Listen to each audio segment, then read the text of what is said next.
Jadi harusnya Pak Jokowi nggak perlu bilang cawe-cawe. Begini, kalau konotasi negatif dari perspektif kawan-kawan dari PKS dan Demokrat, ini Presiden menyampaikan di depan media, khususnya pimpinan redaksi dan beberapa podcast-podcast yang cukup punya kompetensi yang cukup bagus lah ya. Saya lihat masa seorang presiden mempunyai hal yang negatif, misalnya tadi keinginan mengintervensi pelaksanaan pemilu, ini disampaikan dan berulang kali dikatakan, Pak Presiden, apakah boleh kata cawe-cawe ini kita sampaikan ke publik? Oh silakan, silakan.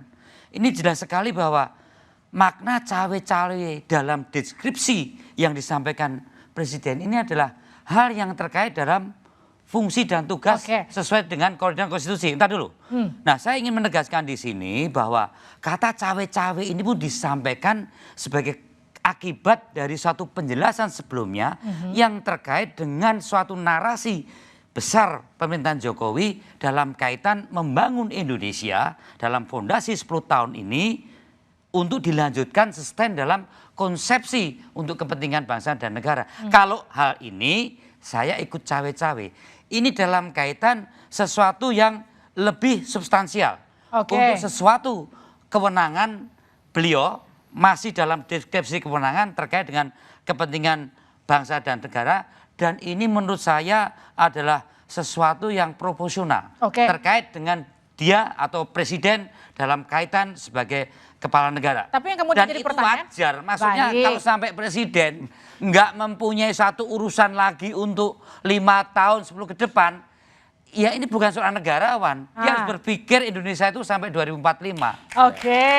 Mas Bimo, tapi yang kemudian jadi pertanyaan gini, ketika di awal-awal saya ingat momentumnya sekitar bulan Ramadan. Dulu ya. Apakah Pak Presiden kata cawe-cawe ini bisa saya sampaikan ke publik?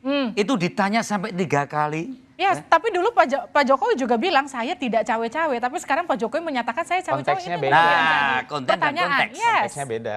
Konten dan konteksnya beda. Kata cawe-cawe pada saat hal yang terkait dengan seorang capres dan cawapres, ya kan?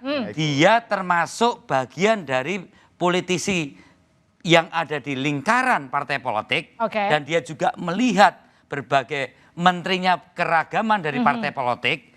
Dia akan menempatkan pada posisi kalau ada 3, 2, 4 menteri yang ada di sekitar kementerian atau di sekitar kabinet Pak Jokowi, disitulah kemudian dia akan mengatakan saya tidak akan ikut intervensi satu persatu untuk memenangkan. Mas Holid, konten dan konteksnya beda.